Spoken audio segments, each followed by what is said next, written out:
et messieurs, bonjour. Merci d'être présents aujourd'hui pour cette conférence sur les profils ICC, les normes FOGRA ainsi que les PDF qui accompagnent les fichiers. Cette conférence est donnée sous l'égide de l'ATEP, l'ATEP étant l'acronyme de l'Association des techniciens de l'édition et de la publicité, dont je suis l'un des administrateurs. Donc, cette conférence est surtout destinée à tous ceux qui, à un moment donné, traitent la couleur dans la chaîne de reproduction. Donc, pour la présentation qui sera faite, nous sommes accompagnés de deux experts professionnels qui se présenteront un petit peu plus tard. Donc, j'ai nommé Jean-Philippe Carivinck et Christian Blaise, qui vous expliqueront quelles sont leurs fonctions et ainsi que les travaux dans lesquels ils sont spécialistes. Donc, en préambule, pourquoi la gestion de la couleur? Pourquoi des profils? Pourquoi la technologie évolue? Les normes aussi, et donc les profils qui s'y attachent. Deux questions se posent. Pourquoi générer des profils? Et comment générer ces profils une fois les besoins identifiés? On reviendra là-dessus. Le principal problème est de clairement identifier les besoins au départ, ainsi que la cible à atteindre. Donc pourquoi générer ces profils? Depuis plusieurs années déjà, les fabricants de papier mettent des azurants dans leurs pattes, rendant ainsi nos papiers plus blancs, mais aussi bien plus compliqués à traiter, et rendant ainsi caduque cette bonne vieille FOGRA 39L qui était notre Bible depuis plusieurs années. Le CI, l'European Color Initiative, a publié deux nouveaux profils ICC normatifs, le PSO Coated V3 et PSO Uncoated V3, correspondant respectivement à FOGRA 51 pour l'impression offset feuille sur papier couché et FOGRA 52 sur impression offset feuille sur papier non couché. Les mesures colorimétriques à la base des FOGRA 51 et 52 tiennent compte de l'effet azurant des composants du papier s'ils existent. La FOGRA 54 aussi, qui sera abordée, qui est plus spécifiquement adaptée aux impressions rotatives qui diffèrent assez largement de l'impression feuille. Ensuite vient la question du comment générer ces profils. Il faut oublier, vraiment oublier, la notion de profil standard, exportable tous azimuts, et il ne sert strictement à rien de générer des fichiers et les épreuves qui les accompagnent si vos profils n'ont pas pris en compte le type de papier final ainsi que la technologie employée, feuille ou rotative. Donc, pour éviter toute frustration sur le résultat final et sur les rendus que vous allez donner à vos clients terminaux, il est absolument nécessaire de comprendre toute la chaîne, depuis le début jusqu'à la fin, mais si possible en partant de la fin pour remonter vers le début, afin d'adapter votre méthodologie aux besoins terminaux finaux de vos clients. Jean-Philippe, Christian, à vous. Merci de votre attention. Merci, bonjour à tous. Donc, je suis Jean-Philippe Carivinck de la société ATC. Je vais avoir le plaisir de vous... Ça va, tout le monde entend? De vous présenter un petit peu les nouveaux standards FOGRA. Mais avant cela, je vais vous présenter la FOGRA. Donc la FOGRA, c'est un organisme, je pense que vous connaissez, vous utilisez tous dans vos Photoshop, les FOGRA 39, FOGRA 27, FOGRA 51 peut-être, sans trop savoir ce qu'est la FOGRA. Donc la FOGRA, c'est un organisme allemand qui est basé donc à Munich, qui a été créé en 1951. Et qui est l'abréviation de Graphischen Gewerbe, qui, comme je pense vous le savez tous, veut dire recherche en industrie graphique. Donc, ce qui est surtout important, c'est de retenir qu'en 2001, vous avez eu une standardisation qui s'appelle PSO, qui a permis à ce qu'un imprimeur suédois, italien, allemand, etc., à partir d'une même technologie, d'un même papier et des mêmes encres, arrive à faire le même résultat. Vous avez un deuxième standardisation qui a été publié par la FOGRA en 2013 qui concerne l'impression numérique, c'est le standard PSD. Aujourd'hui en France, on a très peu d'entreprises qui sont au standard PSD, on a beaucoup plus de gens qui suivent le standard PSE. Donc la FOGRA intervient à plein niveau, elle intervient en recherche-développement sur les papiers, les technologies d'impression, jet d'encre, offset, helio, etc. En termes de consultation, test, expertise, donc un département avec lequel je travaille, transfert des connaissances et formation professionnelle continue, donc pour les formations, et des standardisations qui sont très très longues à obtenir. C'est-à-dire qu'à partir du moment où un nouveau standard arrive, avant que ça passe au comité ISO, il peut s'écouler à peu près un an. Donc à différents niveaux, vous avez donc l'infographe pour les constructeurs qui vont soumettre leurs équipements pour savoir si ceux-ci répondent aux attentes en termes d'épreuvage, numérique pour la validation print, pour l'offset et l'Helio. Au niveau de partenaires qui mettent en place les certifications FOGRA, donc GEDAN pour TRACPROOF-7 ou -8 si vous avez une base laser que vous voulez certifier, et puis des standards PSO, PSD. Et enfin, vous, l'utilisateur final, qui, si vous utilisez un système certifié, tous les jours sortez des épreuves, les mesurez, et regardez si ces épreuves sont en conformité. Donc quand on parle d'un standard ISO, et c'est surtout important aussi maintenant, parce que, comme le disait Hervé, nous avons des papiers qui contiennent des azurants. Donc nous avons des normes, donc ISO pour l'impression, la -2 pour l'offset, la -3 pour l'offset à froid, 4, 6 et ainsi de suite. Et nous avons des normes parallèles pour l'éclairage, la mesure des couleurs, et ces normes ont aussi évolué pour les papiers azurés. Alors, ce qu'on va voir en détail tout à l'heure. Donc un standard FOGRA, en fait, c'est trois choses. On choisit une technologie d'impression, donc on va choisir l'offset, l'Helio, etc., etc. Un support, papier couché, non couché, NWC, etc. Et des règles de conduite. Donc quand la FOGRA établit un standard, c'est-à-dire si vous avez un 39X, ça correspondait à un papier couché type 1, type 2 sans azurant avec une blancheur optique de 95,0-2 si vous connaissez le LAB. Et dès qu'on sort évidemment de la définition du standard, on n'est plus sur le standard. Donc des gens qui nous disaient voilà, on voudrait un FOGRA 39 à 260% d'ancrage, c'est plus un standard. Donc comment c'est bâti? C'est très simple, on fixe des règles d'impression. Au niveau, on choisit d'abord sa technologie, le support, etc. Ensuite, on fixe les règles de conduite. On imprime une UIR de 1617 carrés de couleur, donc patch numérité 874. On la mesure et le rôle de la FOGRA s'arrête là. C'est-à-dire qu'elle va, à partir des 1617 mesures effectuées sur le système d'impression, elle va transmettre à des organismes comme l'ISO. Donc, vous connaissez certainement l'ISO Cotide V2 comme étant le profil de la norme FOGRA 39. Elle va transmettre à des organismes comme l'ECI, l'ISO, l'ECI et ensuite PSR pour l'établissement et la création donc, des standards. Les anciennes classifications de support que l'on utilisait jusqu'à encore 2-3 ans, donc PT1, PT2, etc., qui sont ce que vous certainement vous êtes habitués à voir pour ceux qui travaillent directement avec les papiers. Donc ça, c'est les classifications anciennement utilisées. Et les standards offset que l'on peut retrouver donc, sur le CI, donc les standards ISO, etc. Donc le 39L qui est encore beaucoup trop utilisé à mon goût en France, mais qui est le standard véritablement que l'on trouve partout. Vous avez PSO, donc le nouveau profil par exemple qui correspond au papier couché azuré s'appelle PSO Cotide V3, parce que développé par PSO, et finalement les PSR. Donc toutes ces informations, vous pouvez les retrouver en détail sur ces différents sites où vous aurez la liste des profils et leurs descriptifs.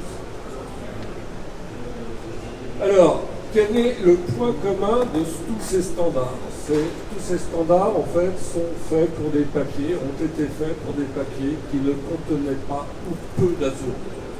Je pense que vous savez tous le rôle des azurants dans l'industrie du papier. L'azurant, son rôle, c'est de blanchir le papier. Et donc, jusqu'en 2013, à la FOGRA, nous étions incapables de mesurer l'impact des UV de la lumière, c'est-à-dire que la lumière du jour, la lumière quand vous êtes à l'extérieur, vous avez une D50, une cabine avec les UV, et bien cette cabine, quand les UV frappent des papiers qui contiennent des azurants, ces papiers ont la particularité de renvoyer du bleu. Donc c'est une caractéristique physique des papiers azurés. Et la problématique, c'est que la FOGRA, ou tout autre organisme, jusqu'en 2013, était incapable de mesurer avec précision et répétabilité l'impact de ces UV sur les azurants. Et donc tous les standards ont été établis pour des papiers ne contenant pas ou peu d'azurants ou très peu d'azurants. La situation aujourd'hui, c'est qu'en impression feuille, vous n'avez pas pratiquement, on va dire, 99% des papiers au jour d'aujourd'hui. Vous voyez, ça ce sont les statistiques de la FOGRA sur l'industrie papetière européenne. 98% des papiers au jour d'aujourd'hui en papier couché obéissent au standard 51, c'est-à-dire contiennent des azurants, sont blanchis. C'est la tendance en fait de tout ce qui est utilisateur. L'industrie papetière n'a pas attendu que des organismes comme la FOGRA soient capables de mesurer les papiers pour proposer aux utilisateurs des papiers plus blancs. Donc aujourd'hui, qu'est-ce qui se passe? Pour tous ceux qui font de l'épreuvage, par exemple FOGRA 39, pour des systèmes d'épreuvage, donc EFI, GMG ou autres, et qui calent sur du FOGRA 39, dans l'optique de sortir sur des papiers couchés, vous avez une adéquation entre ce que vous produisez en épreuvage contractuel et la réalité imprimée de ce fait-là. Alors, il ne faut pas vous attendre à des très très grosses différences. On n'a pas franchement ce que j'appelle des conditions des 50 avec UV. Donc là, j'ai par exemple une épreuve contractuelle, vous n'allez pas voir grand-chose, en FOGRA 39 et une sortie ISO petite V2, donc FOGRA 39, sur un papier au standard 51. Donc voilà à peu près ce qu'on rencontre comme type d'erreur, si vous voulez. C'est la différence que l'on fait entre un 39 contractuel, l'épreuvage FOGRA 39 contractuel, et une sortie avec une courbe ISO petite V2, les calages FOGRA 39, sur un papier qui lui est 51, donc qui réagit aux UV de la lumière. Voilà. Et il est aussi très important, quand je parle d'inéquation entre normes de mesure et d'éclairage, eh bien, c'est que beaucoup de gens ont encore des cabines lumineuses qui font la lumière du jour, sans UV, ou certaines cabines lumineuses, comme on l'a constaté, qui sont avec les UV parce que les tubes sont aux normes, mais le plexiglas de protection est traité anti-UV. Donc nous ne verrons pas l'impact des UV sur les papiers azurés. Voilà, donc ça, au jour d'aujourd'hui, comme je vous disais, qu'il y a des normes ISO qu'il faut bien surveiller en parallèle de ces normes d'impression. Au jour d'aujourd'hui, si on veut véritablement contrôler la couleur pour les gens les plus exigeants, il faut s'assurer que sa norme d'éclairage, c'est-à-dire si on a une cabine ou si on a, l'idéal, si vous pouvez voir dehors, mais c'est d'avoir au minimum des tubes qui sont au standard 3664-2009. C'est-à-dire qu'ils reproduisent 100% des UV.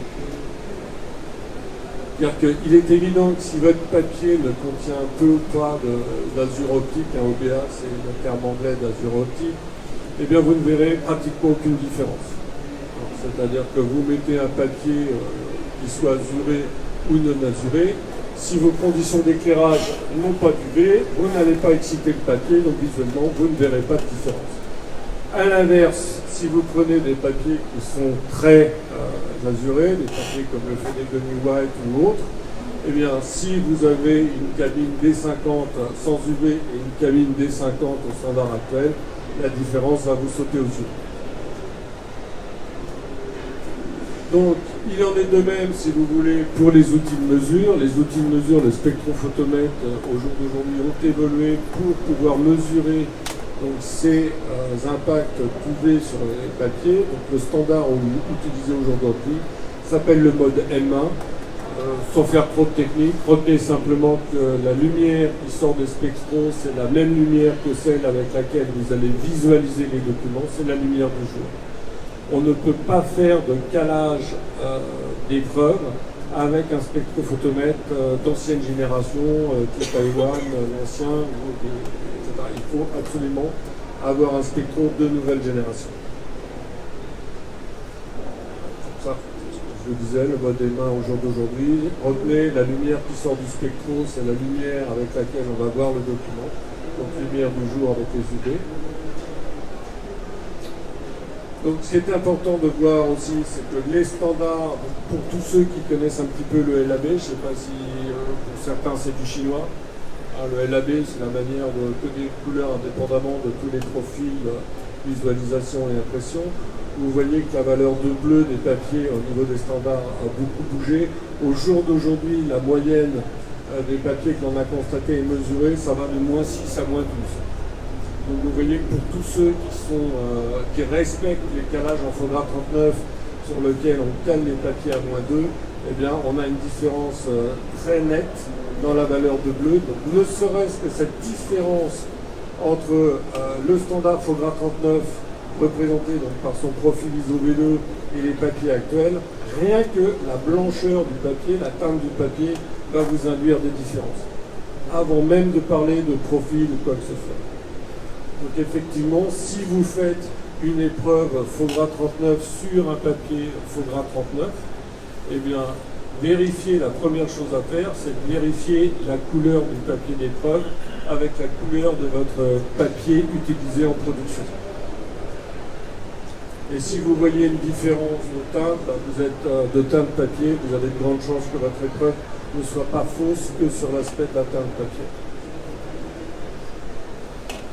Donc, l'évolution des normes, maintenant les papiers, si vous voulez, depuis à peu près 2 ans, l'évolution des normes papier qui étaient classées PT1 à PT5 a évolué. Maintenant, on a nos papiers qui sont classés de PS1 à PS8.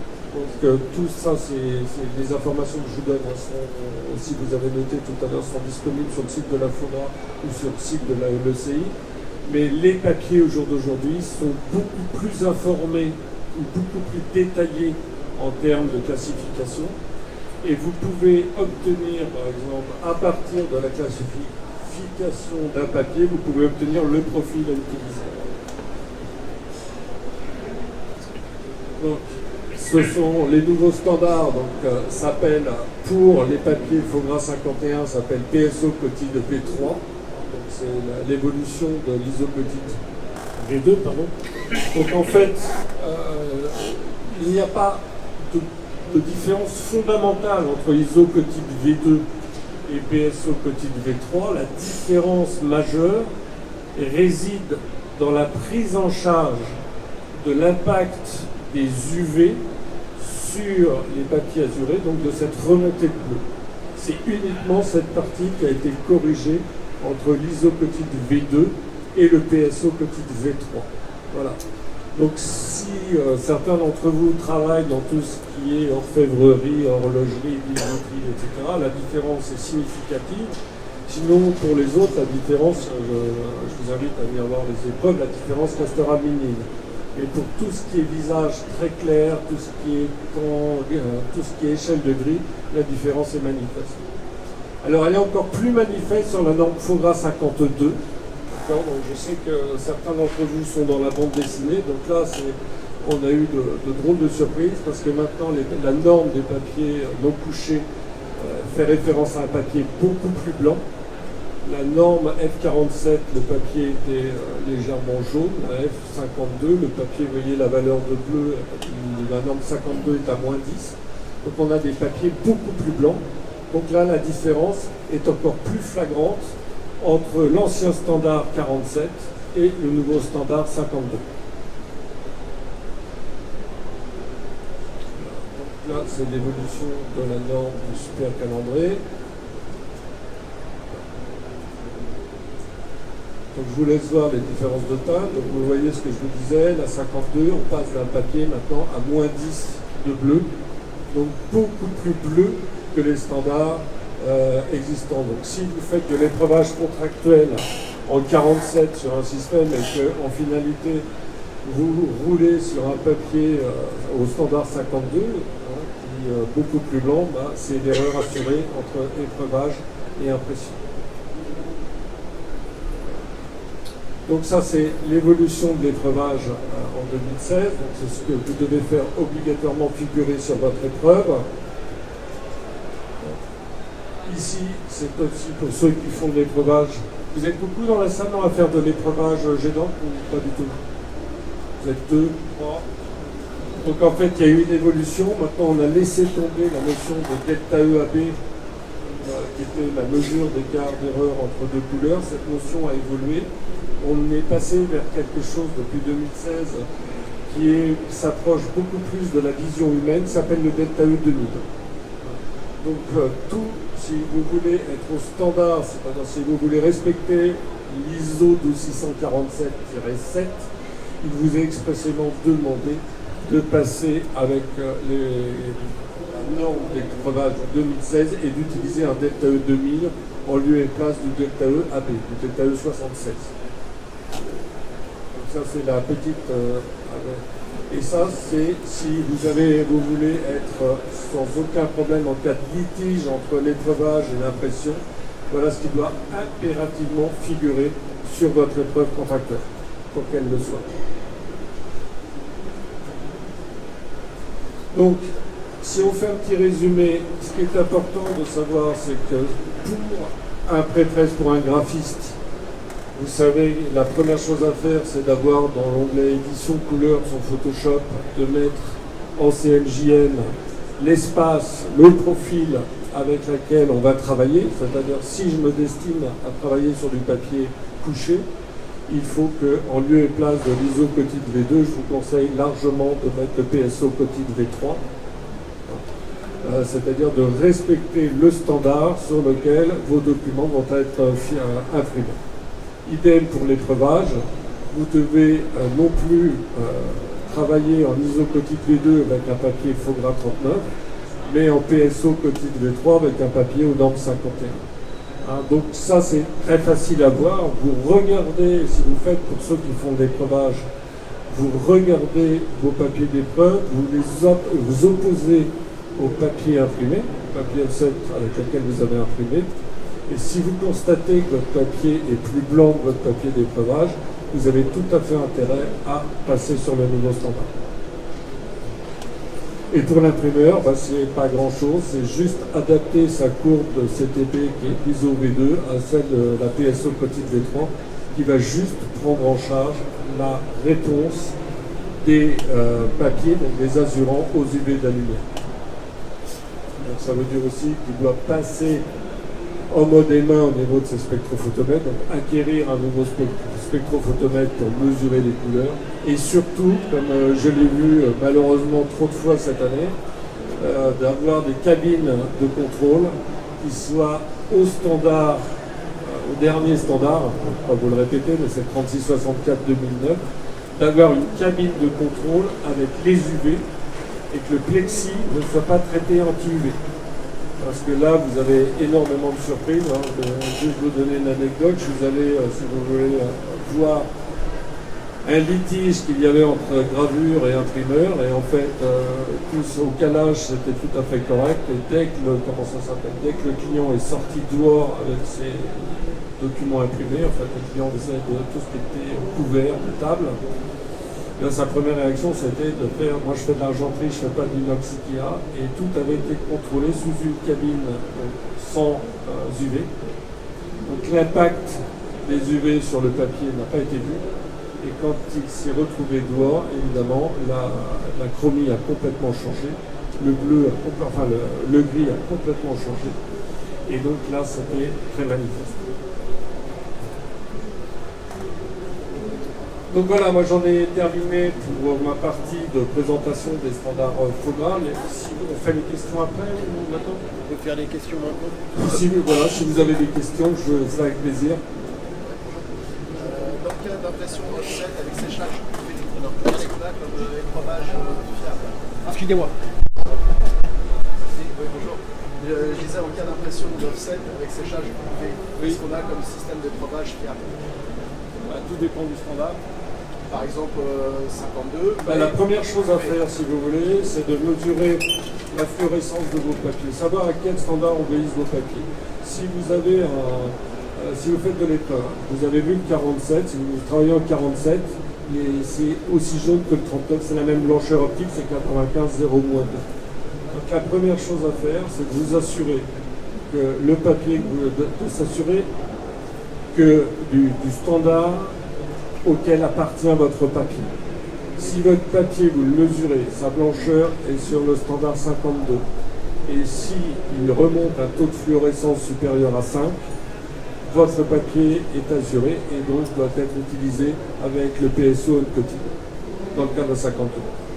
Ce que je voulais dire, excusez-moi, je ne me suis peut-être pas exprimé, dans le cadre d'une impression en offset avec séchage UV. Là, on parle de l'offset traditionnel, oui. Séchage traditionnel. Maintenant, on a des machines d'impression offset avec séchage UV qui font que l'encre pénètre moins dans le papier. On a un rendu encore différent. Est-ce qu'il y a une norme d'épreuvage? Non. Enfin, nous, on a essayé, vous venez sur les standards d'autotabli, vous pouvez utiliser le 51 ou le 51 et le 52. Sont pour le moment les deux seuls, avec le 54 pour les super calendriers, mais ils sont sur, il n'y a que ces standards-là pour le moment, au niveau de la foie gras. Voilà, Idem pour les aspects de finition, vous avez deux profils supplémentaires qui sont disponibles sur le site aussi, 49 et 50 pour des finitions, mais elles ne couvrent pas toutes les finitions. Si vous voulez, idem, si vous avez un papier, si vous voulez, le standard a cet intérêt, c'est que si on le respecte, on arrive à avoir des résultats prédictibles. Idem, si un des standards n'est pas respecté, à ce moment-là, on n'est plus dans le standard et on ne peut plus le faire correctement. En UV traditionnel ou en LED UV? En LED UV. Ça change. Dans la feuille, ça change. plus de saturation, Oui. puissance de combat. Oui. Voilà, et on sèche tout de suite, pas de maculage, mais au niveau de la coupe, ça change. D'autres questions dans la salle?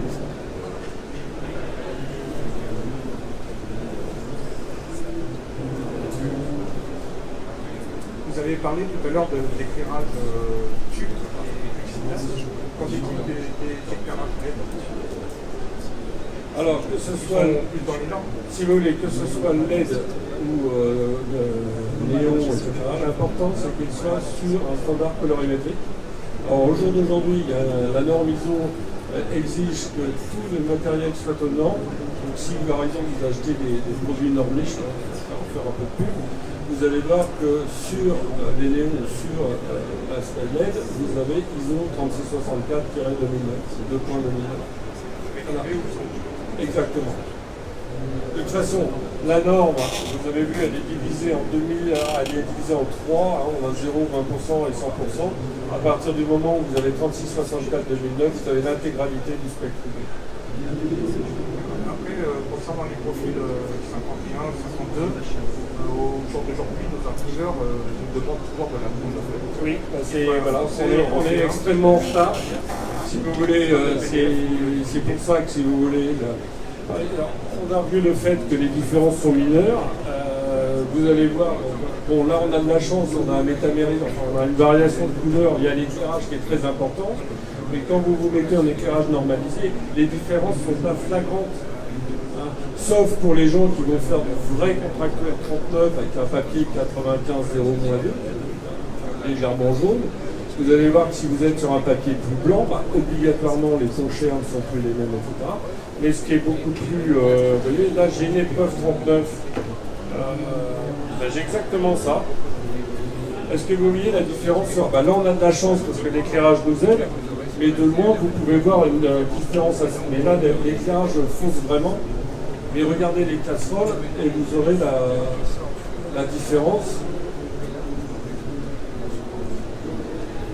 Donc ça, c'est une très bonne initiative d'un magazine allemand qui s'appelle Clever Printing, qui a pris une image RBB, qui l'a séparée via isopotite V2 et imprimée sur un papier donc actuellement disponible en Fogra 51. Donc séparation de RBB vers isopotite V2 imprimée sur un papier 51. Et ils ont refait la même chose. Donc RBB séparé PSE petit V3, donc l'ont adapté à un papier contenant des assurants et imprimé sur un papier, si vous voulez, correspondant à la norme 51. Et l'objectif, c'est de se rapprocher du RBB initial. Donc si vous avez la chance d'avoir un écran performant type ISO ou autre, eh bien vous voyez tout l'intérêt de suivre le standard. Mais c'est vrai que pour l'immense majorité des gens, vous allez regarder ça, il y a des gens, oui, c'est pareil. Si le visage, vous voyez, si la jeune fille là est devenue rouge, et très bleue, etc., on pourrait s'inquiéter. Non, les différences ne sont pas énorme. Par contre, si vous êtes impliqué dans les cosmétiques, la bijouterie, l'orfèvrerie et tous ces domaines où les tons clairs sont importants et où les tons métalliques sont importants, là, c'est plus la même histoire. Mais la différence entre Fogra 39 et le profil isocotite V2 et Fogra 51 et PSO, en fait, à la Fogra, je pense qu'il aurait dû l'appeler isocotite V3/azuré, parce que c'est la même chose, quasiment le même profil, sauf la correction apportée à la réponse que font les UV de la lumière quand ils tapent le papier azuré. Ce papier remonte du bleu et obligatoirement. J'ai une petite vidéo là, je ne sais pas si on va pouvoir là, parce que je voulais venir avec une cabine. Alors j'espère que ça sonne. Il n'y a pas de son dans le...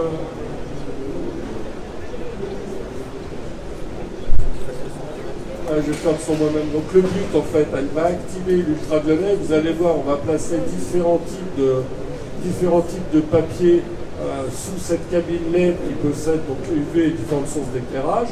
Donc regardez tous les papiers qui, avant qu'on excite les UV, vous semblent globalement à peu près identiques. Et dès qu'elle va taper la lampe UV, vous allez voir, certains vont devenir beaucoup plus blancs que d'autres. Donc regardez le papier du fond, et vous voyez, donc réaction typique, donc c'est le même groupe de papier qu'on éclaire avec un environnement UV. Et ceux qui sont gorgés d'azurant réagissent et montent beaucoup plus blancs que les autres.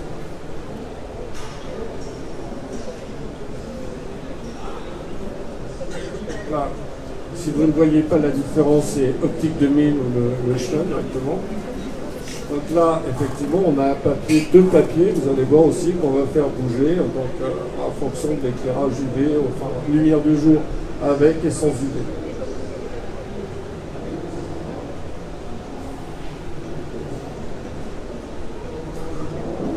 Ceux qui ont des cabines LED, je ne sais pas si c'est votre cas, monsieur, donc vous mettez un papier Fogra 39 donc sur lequel le taux d'azurant est extrêmement faible par inexistant, et un papier, vous prenez un velin, un Condat, ce que vous voulez, un Chaligoni, la liste est loin d'être. Et vous allez voir immédiatement l'impact. Donc si vous éclairez qu'avec les UV, là, ça vous saute aux yeux. Si vous éclairez, si vous regardez sur une image comme ça, vous allez voir la différence aussi est assez bon là, par rapport à la réalité, elle est un peu forte, mais effectivement, on voit des différences majeures dans tout ce qui est gris. Dès que vous allez taper dans des couleurs 30, 40, 50%, etc., vous n'aurez pas d'énormes différences. Quand vous regardez la rosace de couleur, là, il faut vraiment se mettre dessus. Mais ici, vous regardez... Quand vous regardez les casseroles ici, là ça vous saute aux yeux. Mais je vous dis, on a vraiment de la chance parce qu'on a un éclairage qui est pourri ici et qui montre plus de différences que je n'aurais souhaité vous en montrer. Idem pour les chaussures. Quand vous allez dans les reflets des chaussures, vous voyez une espèce de... Mais la différence là, si vous voulez, nous est vraiment élargie, enfin vraiment augmentée par les conditions d'éclairage de la pièce. On n'a pas ça dans la... Si je vous laisse aller dehors sous la pluie, vous ne verrez pas ça. Vous verrez une différence, mais beaucoup plus minime. Là, c'est Monsieur Plus, donc on voit un petit peu plus. Là, les tons chers, si vous voulez, c'est vraiment monstrueux. Vous voyez, là, on a l'impression que c'est plus du tout la même personne. En haut à droite. Il y a une prise de foie. Là, là c'est pas ça. Donc là, c'est le métamérisme qui joue plein pot. Hein. Et voilà. Donc je vais passer maintenant la parole à Christian pour l'aspect PDF. Je vous remercie.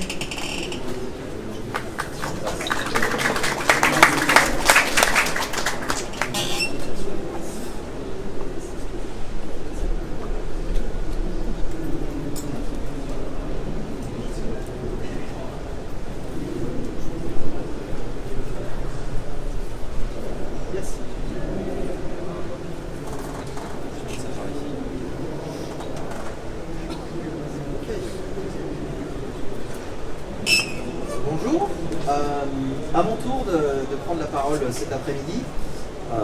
pour parler de standards aussi, mais de standards PDF. C'est lié effectivement à la couleur et à la manière de la transporter.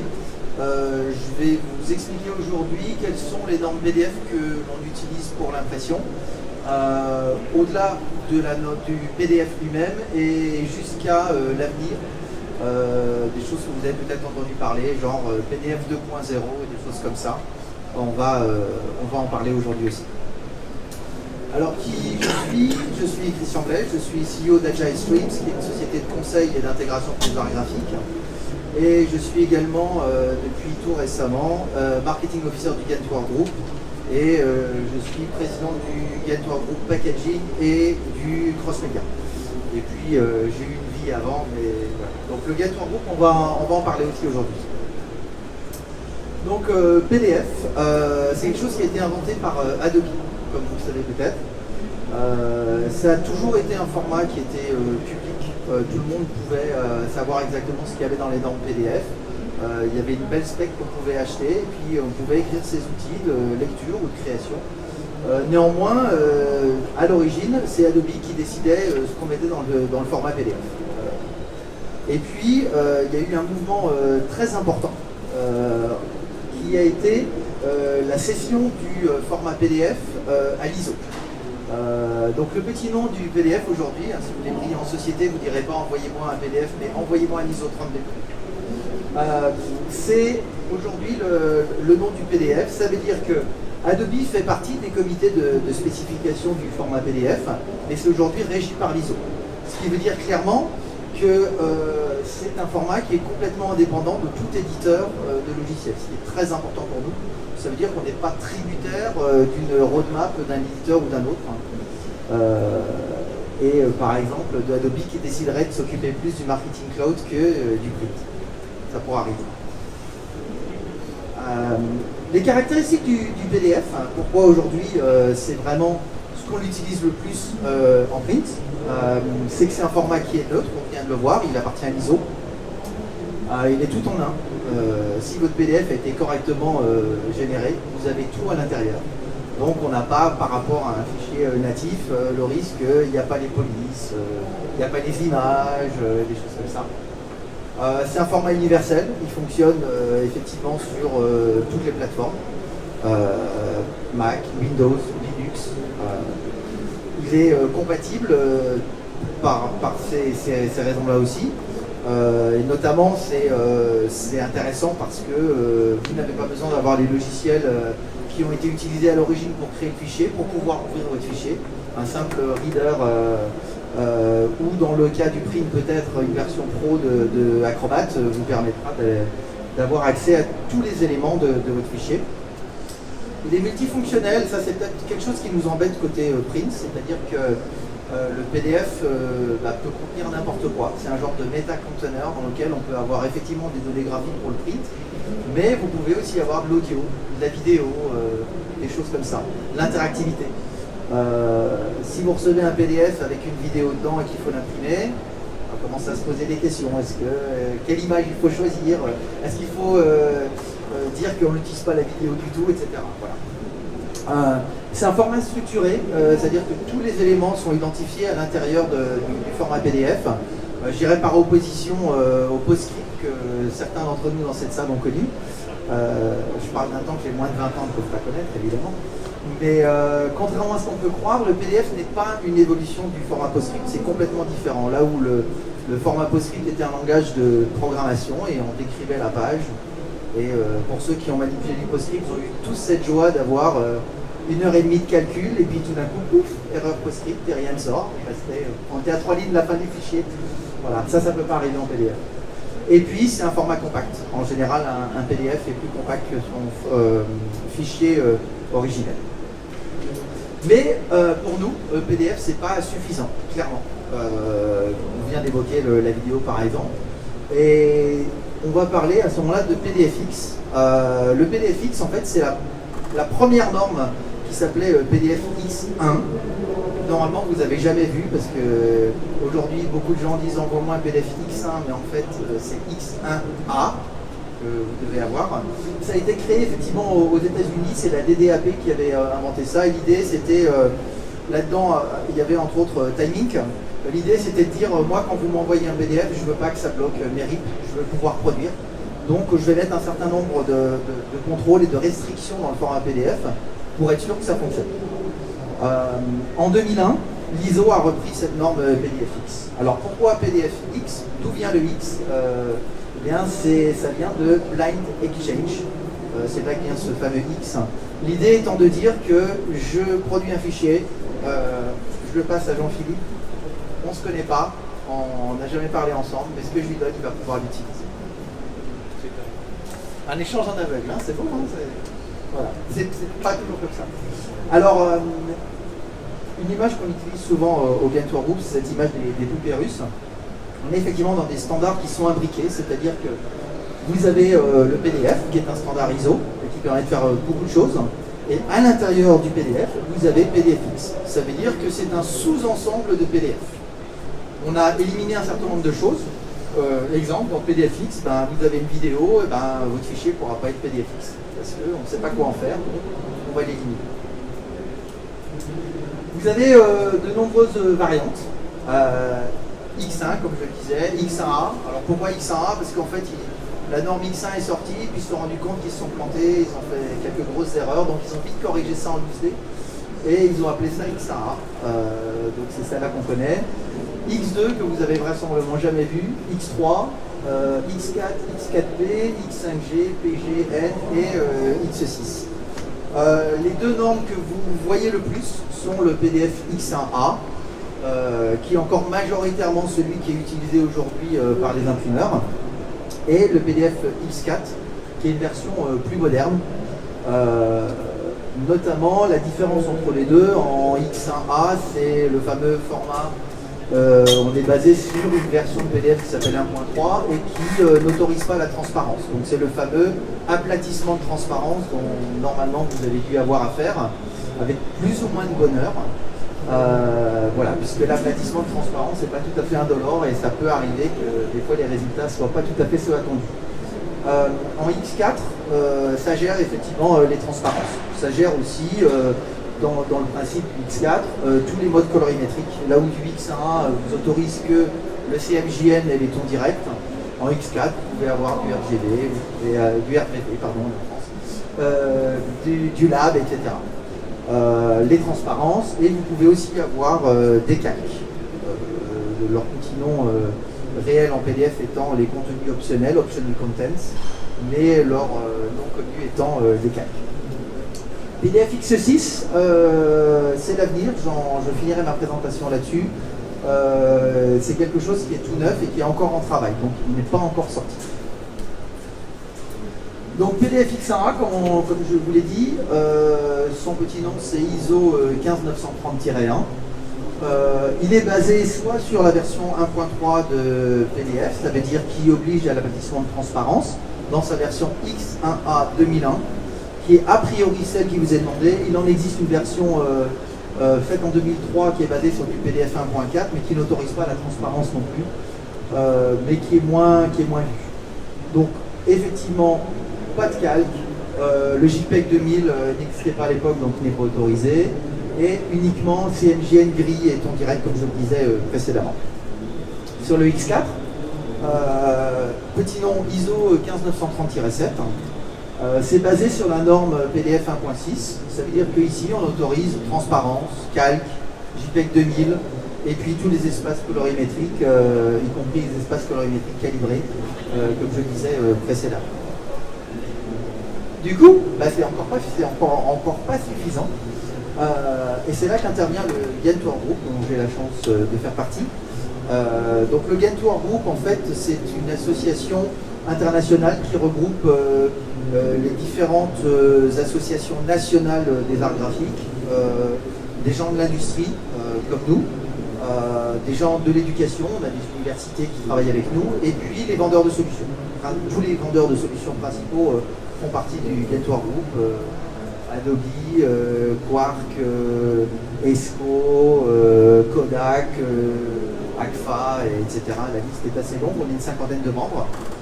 Et donc, notre mission, c'est de créer, de diffuser des spécifications et des processus de bonne pratique pour les flux de travail dans les arts graphiques. Donc ce qu'on produit, ce sont des spécifications et donc des profils PDF associés qui servent à la création des fichiers PDF d'une part et à leur contrôle d'autre part. Des best practices, donc on décrit un certain nombre de white papers et de méthodologies pour bien travailler, et des outils, dont ce qui s'appelle la Ghent Output Suite, dont je pense que je parle un petit peu plus tard, mais abordons-le déjà ici. L'Output Suite, c'est une suite de contrôle qui est téléchargeable sur le site du Ghent Workgroup gratuitement. Tout ce que nous faisons est gratuit, on est là pour servir le marché. Cette suite vous permettra de contrôler directement votre workflow. Donc ça permet de tester à la fois le workflow de conversion de fichiers, etc., mais aussi la partie ripping, impression, épreuve. Et il y a tout un ensemble de critères de PDF qui se retrouvent dans ces chartes. Vous allez les passer dans votre workflow et globalement on a trouvé un mécanisme qui fait que si ça se passe bien, vos patchs vont être de la bonne couleur, et si ça se passe mal, ils vont avoir une belle croix en plein milieu qui vont vous dire là il y a un souci. Et donc pour tous ces patchs, on explique ce qu'ils testent, quels sont les problèmes potentiels et comment on peut les régler. Un très bon outil. Donc, depuis que le Ghent Workgroup existe, donc depuis 2002, il y a effectivement plus de cohérence dans le choix fait par les utilisateurs pour la génération de leurs fichiers PDF. Si vous suivez les normes du Ghent, ça veut dire qu'il n'y a pas 36 méthodes de travail aussi. Du coup, ça nous a donné le fait qu'on a pu évoluer plus facilement vers les nouveaux standards. On est totalement indépendant de tout le monde, donc ça veut dire que ça marche dans tous les cas.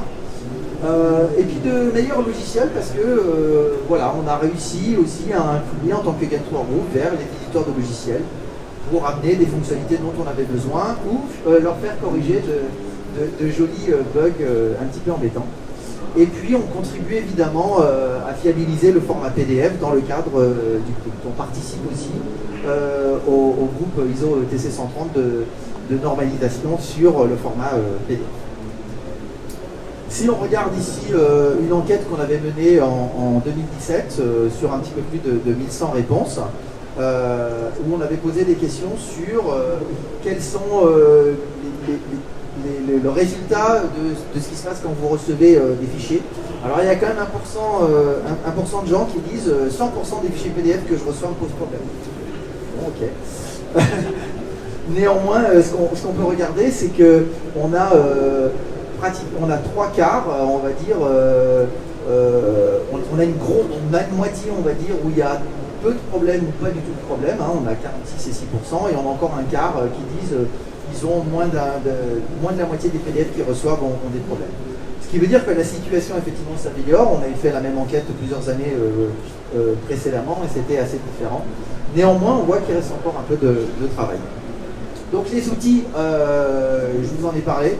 C'est le moment de prendre une photo, effectivement. Cela dit, si vous allez sur le site web du Ghent Workgroup, donc gwg.org, vous aurez accès à l'ensemble de nos outils. Je vous préviens d'avance parce qu'on a déjà eu la remarque, le site est en anglais. Voilà. Néanmoins, voilà, vous avez cette fameuse Output Suite. J'en ai un exemplaire sur mon ordinateur si après la conférence ça vous intéresse de voir à quoi ça ressemble. Et puis on a aussi ces fameuses Application Settings qui sont effectivement les réglages pour la création de fichiers PDF tout à fait corrects et puis pour le contrôle des fichiers PDF. Alors, on continue dans le standard imbriqué.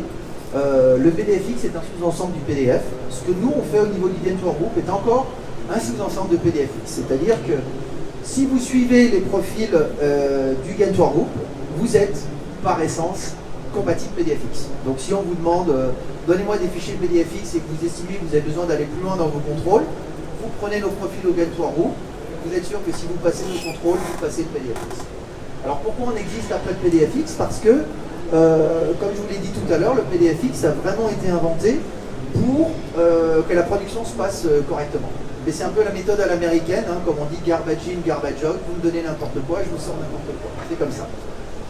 Contrairement à ce qu'on pourrait croire, il n'y a pas de standard de qualité dans le PDFX. Vous pouvez faire un PDFX avec des images à 4 dpi eh ben, votre fichier il sera compatible PDFX. Maintenant, je ne pense pas que le résultat sera tout à fait compatible avec ce que vous attendez. Donc nous, sur la base du PDFX, au niveau du Gaintour Group, on ajoute des standards de qualité sur les résolutions des images, sur l'incorporation des fontes, sur énormément de choses. Maintenant, il y a une petite poupée qui suit qui mentionne un workflow spécifique. Effectivement, en tant qu'imprimeur, ou je pense que c'est essentiellement les imprimeurs, mais ça pourrait être des gens de pré-presse aussi préalablement, vous pouvez aussi décider que le Gaintour Group ne va pas assez loin. Par exemple, que nous, on a un standard où on dit les images doivent faire au moins 150 dpi. Et vous pouvez estimer que 150 dpi, ce n'est pas suffisant pour vous. Eh ben, vous pouvez très bien dire, ben, moi mes images, je veux qu'elles soient à 300 dpi. Donc si elles sont à 300, elles sont par essence à 150, donc vous êtes compatible Gaintour Group et vous êtes compatible PDFX, etc. À partir du moment où vous n'ouvrez pas un réglage qu'a fait le Gaintour Group, du genre nous on dit qu'il faut que les fontes soient incorporées, et vous dites dans mon workflow j'autorise qu'il n'y ait pas les fontes incorporées, là vous avez ouvert quelque chose que nous on avait fermé, donc vous n'êtes plus compatible Gaintour Group. Et par essence donc PDFX. Mais si vous allez plus restrictif, vous pouvez parfaitement avoir des choses qui vont encore plus loin.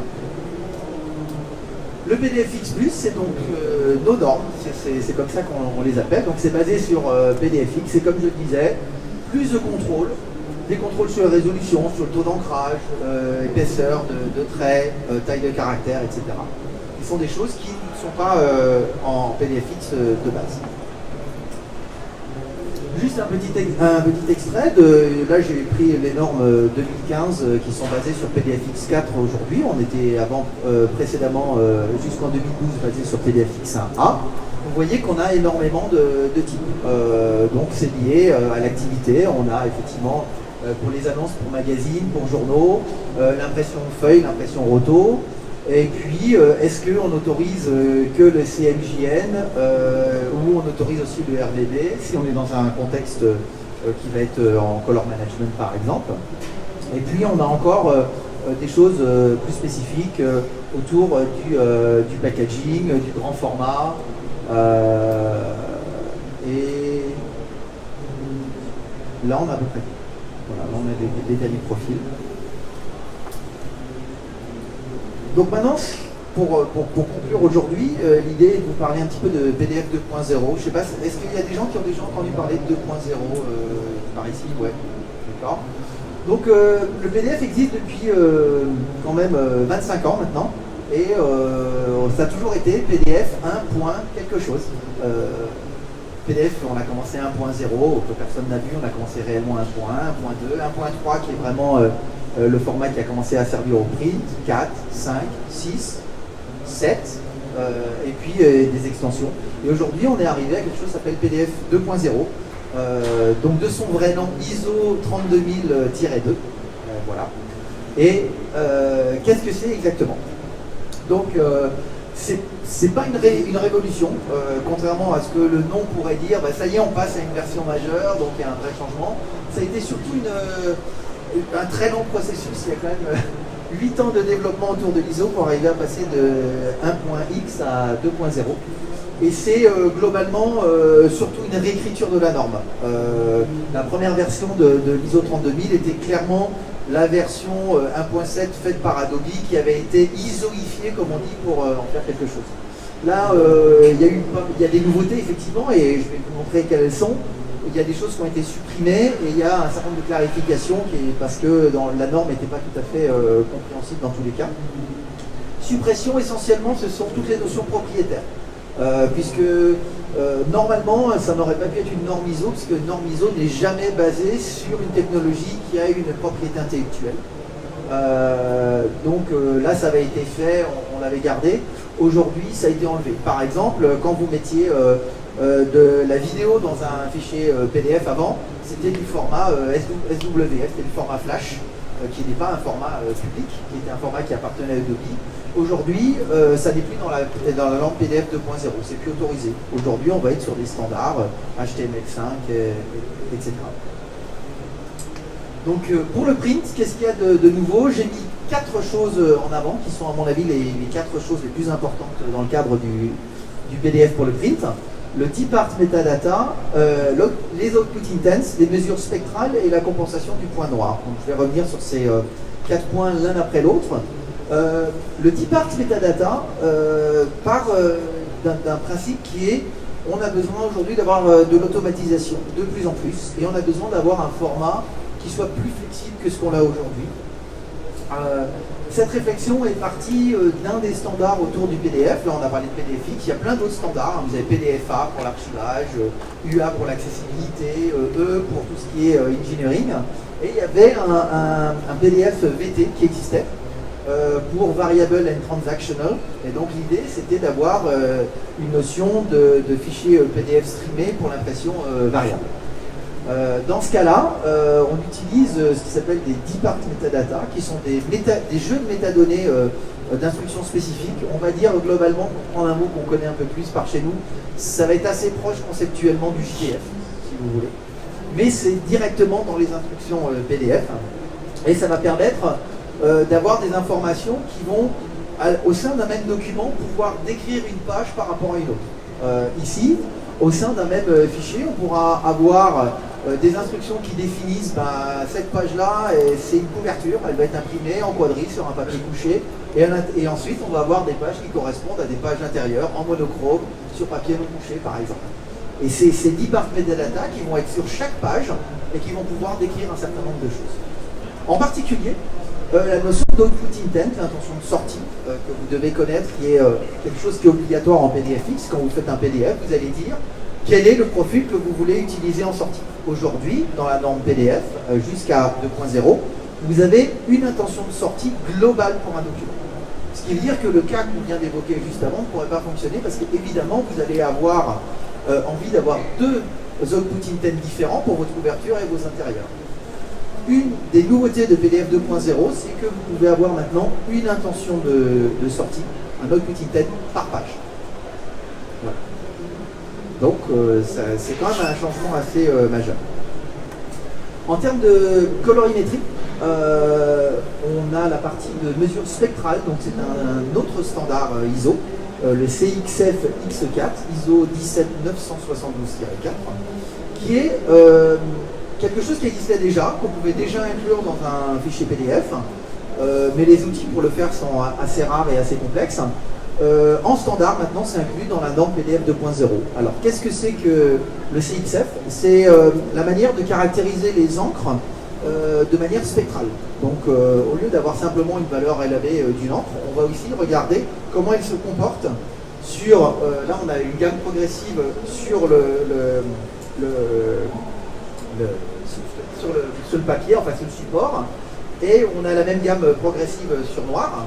Et l'idée, c'est de voir comment on va avoir un blending en fait de cette encre par rapport à ces fonds-là. Ce qui va nous donner des informations beaucoup plus précises sur comment l'encre se comporte une fois qu'elle va être mélangée. Et ça, c'est très important pour simuler les transparences, les opacités, etc. dans les tons directs. En particulier, aujourd'hui, c'est quasiment impossible à l'écran d'avoir une simulation correcte de la superposition de deux blendés ou dégradés de Pantone. Ceci permet de le faire. Et enfin, la compensation du point noir, donc ça vous connaissez forcément, un grand classique Photoshop par exemple. Donc là aujourd'hui, dans PDF 2.0, on va pouvoir définir la compensation du point noir à l'objet. Ça veut dire que dans une même page, on pourra déterminer, quand on va créer son fichier PDF, que tel objet va utiliser la compensation du point noir pour sa conversion et tel autre ne va pas l'utiliser par exemple. Donc ça nous permet d'avoir quelque chose de plus fin dans le cadre des conversions colorimétriques. Ah, est-ce qu'il faut que je change tout? Il faut tout changer. Non, on n'est pas chez Apple, donc vous pouvez continuer à utiliser le logiciel que vous avez aujourd'hui. La norme est rétrocompatible avec le PDF 1.x. Globalement, un logiciel qui ne comprend pas les nouveautés de PDF 2.0 va simplement les ignorer. Donc aujourd'hui, il y a des logiciels qui commencent à implémenter une partie de PDF 2.0. Ils ne sont pas forcément complètement PDF 2.0 compatibles. Sachant que c'est aussi d'ailleurs une nouvelle donne du PDF 2.0, c'est qu'on n'est pas obligé d'avoir un viewer qui prend tout. Dans le temps, quand on faisait du PDF, il fallait respecter l'ensemble de la norme. Aujourd'hui, on peut dire non, je prends que cette partie-là, parce que cette partie ne me concerne pas, c'est pour l'engineering, c'est pour la cartographie, je ne sais quoi, donc ça ne me concerne pas. Par contre, si je dis que je m'occupe de telle partie, là, il faut que je sois conforme à la spec PDF. Donc ça veut dire qu'aujourd'hui, si vous avez un logiciel qui sait lire les mesures spectrales, le CXF et le simuler à l'écran, vous l'aurez. Si vous avez un logiciel qui ne sait pas le faire, au hasard Adobe Acrobat, ce sera simplement ignoré comme information. Et pour finir, parlons très rapidement de PDF X6, la nouvelle norme PDF X6 qui est certainement l'avenir de nos arts graphiques, mais vu le temps qu'on a mis à passer de X1 à 2001 à X4, je pense qu'on a encore un peu de temps pour nous aussi. Donc c'est en cours de développement, la ratification à l'ISO est attendue pour 2020. Il est donc basé sur 2.0, c'est pour ça aussi qu'il a mis un peu de temps à être travaillé, parce qu'il fallait que 2.0 soit d'abord ratifié. Et il existe en 3 versions. Une version X6 qui n'autorise que CMJN Spot, une X6P qui va avoir, alors P pour profil en fait, qui a la possibilité de ne pas avoir les output intent intégrés au document, mais d'être en référence, comme un lien OPI si vous voulez. L'intérêt c'est de dire que si on commence à avoir énormément d'output intent et qu'on a des documents avec de multiples pages et multiples output intent, on ne veut pas non plus que le fichier prenne un poids astronomique. Et puis, très important à mon avis, le PDF X6N, qui est celui qu'on attend beaucoup, qui permet de faire du N-channel, donc qui permet d'avoir réellement des éléments qui sont créés en X séparation. Exemple classique, cyan, magenta, jaune, noir, orange, vert, violet. C'est clairement l'avenir pour nos industries. Attendons que PDF 2.0 arrive, que X6 soit ratifié, que les logiciels en parlent. On est un peu dans la prospection, vous attendez pas à voir ça sur votre terrain avant 2022-2023 et une adoption massive plutôt après 2025. Mais c'est intéressant de savoir que c'est vers ici que l'on va. Eh bien, il est 16h15, donc on est juste en time. Je pense qu'on peut peut-être encore prendre une ou deux questions si vous en avez, sinon on sera disponible après la conférence. Merci. Quelques questions, ça? Ah, c'est plus calme sur le PDF. Bonjour, je me présente, Monsieur Romulus. J'ai une question simple. En fait, j'aimerais savoir, c'est une question générale. J'ai bien compris qu'on a une évolution sur l'offset, dans les ISO et dans les PSO, ainsi que dans les PDF évidemment. Mais j'aurais voulu savoir, sachant que sur les PSR, il n'y a que 4 familles, que évidemment les papiers sont mixtes, ils passent aussi aux rotogravures, ils passent à l'offset ou l'offset. Et il n'y a pas de changement dans les conversions, surtout dans les conversions adaptées par rapport à des types de papiers qui sont plus dans un P ou 2. On n'est pas dans les -6 et dans les -12, dans les azurés. Et ça nous change pas mal de couleurs et on arrive dans des normes de calibration un peu différentes. J'aurais voulu savoir si vous allez travailler sur les PSR un jour pour pouvoir évoluer dans ce type de papier. Écoutez, comme vous l'avez vu, les normes ISO sont très longues à arriver. C'est la même chose pour la FOGRA.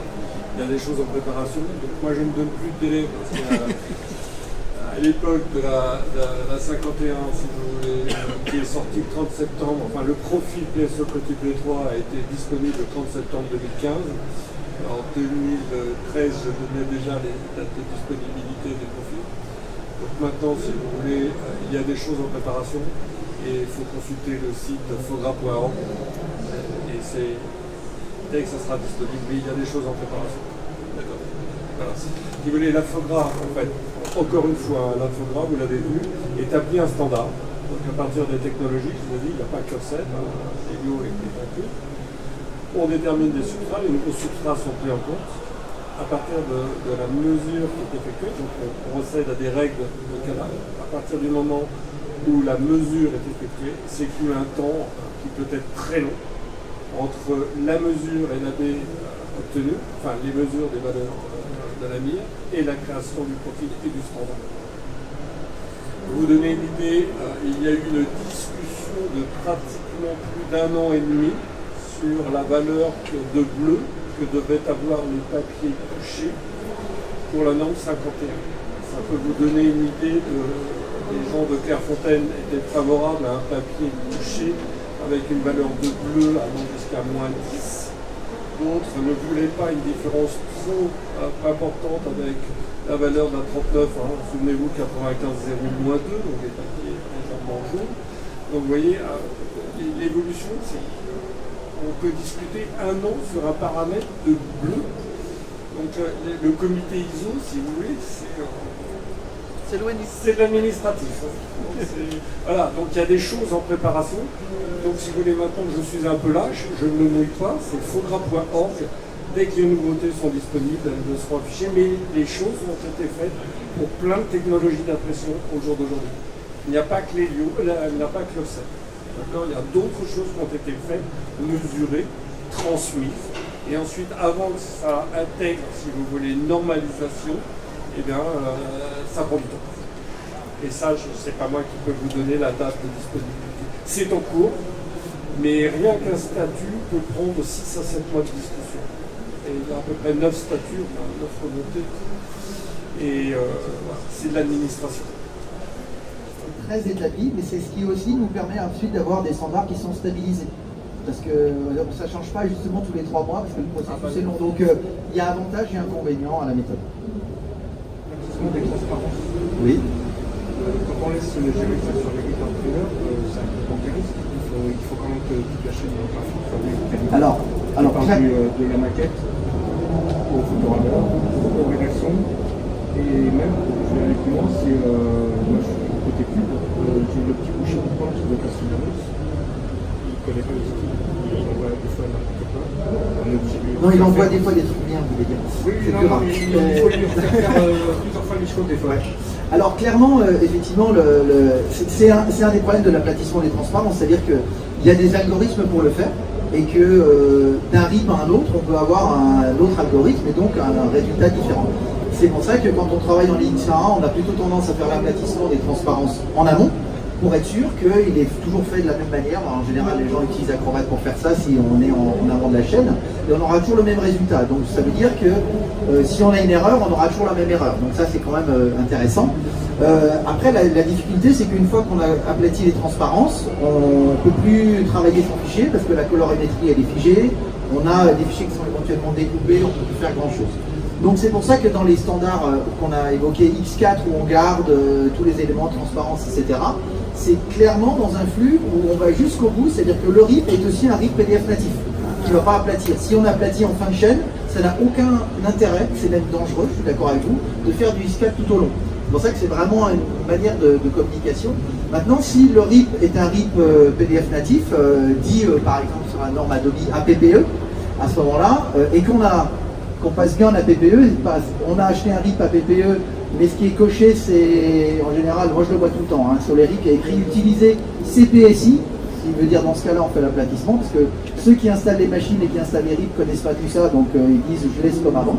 Donc là, évidemment, on a le même problème, mais si on est vraiment en APPE PDF natif, on n'a pas non plus d'aplatissement de transparence, on fait une vraie conversion du format PDF vers le format raster, là il n'y a pas de souci. Évidemment, du fait qu'on est en environnement en color management, il faut qu'il y ait une vraie communication, il faut être sûr que son imprimeur est capable de gérer ça, il faut tester, c'est pour ça que la Gain Output Suite est très utile, parce qu'on peut la passer à son imprimeur, on lui fait tester, si il n'a aucune croix nulle part, c'est que tout est bien, il sait faire du PDF X4, je peux travailler en X4.